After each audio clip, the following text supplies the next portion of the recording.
Nipah புயலினால் அனர்த்தத்திற்குள்ளான வீடுகளை மீள கட்டியெழுப்பும் பணிகளின் போது சுமார் 20,000 முதல் 25,000 வீடுகள் வரை புதிதாக கட்டப்பட வேண்டியுள்ளதாக ஜனாதிபதி அனுரகுமார திசாநாயக்க தெரிவித்துள்ளார்.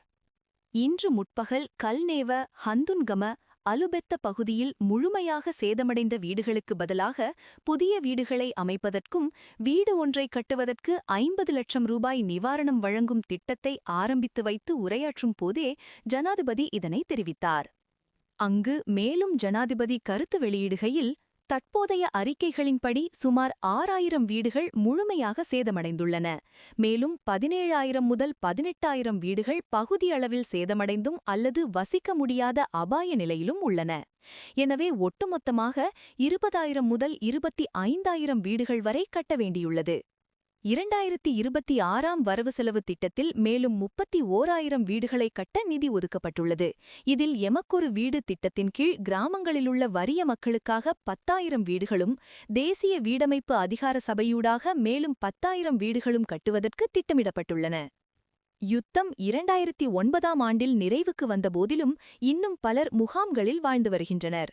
அவர்களுக்காக 2,500 வீடுகளுக்கு தலா 20 லட்சம் ரூபாய் வீதமும், தோட்டப்புற மக்களுக்காக இந்திய உதவியுடன் வீடுகளை அமைக்கவும் திட்டமிடப்பட்டுள்ளது.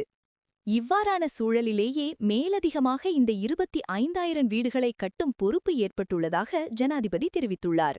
முழுமையாக பாதிக்கப்பட்ட ஒருவருக்கு முன்பிருந்ததை விட சிறந்த வாழ்வை ஏற்படுத்திக் கொடுக்க 50 லட்சம் ரூபாய் வழங்க தீர்மானித்துள்ளோம். ஆரம்பத்தில் 20 லட்சம் ரூபாயும், அதனைத் தொடர்ந்து கட்டுமான பணிகளின் முன்னேற்றத்தை பொறுத்து தலா 15 லட்சம் ரூபாய் வீதம் 2 தவணைகளாக மீதி தொகை வழங்கப்படும். நிதியில் ஒருபோதும் தாமதம் ஏற்படாது. 2-3 மாதங்களுக்குள் விரைவாக வீடுகளை கட்டி முடிக்க வேண்டும். அதே நேரம் பகுதியளவில் சேதமடைந்த வீடுகளுக்கு தலா 5 லட்சம் ரூபாய் கொடுப்பனவு வழங்கப்படும்.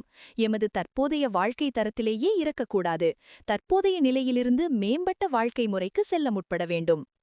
இன்று 26 பேருக்கு 50 லட்சம் ரூபாய் கொடுப்பனவுக்கான ஆவணங்களை ஜனாதிபதி வழங்கி வைத்தார்.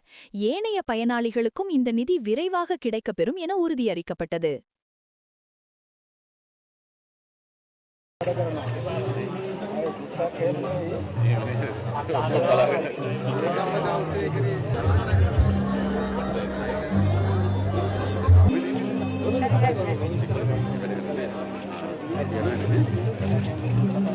Sim.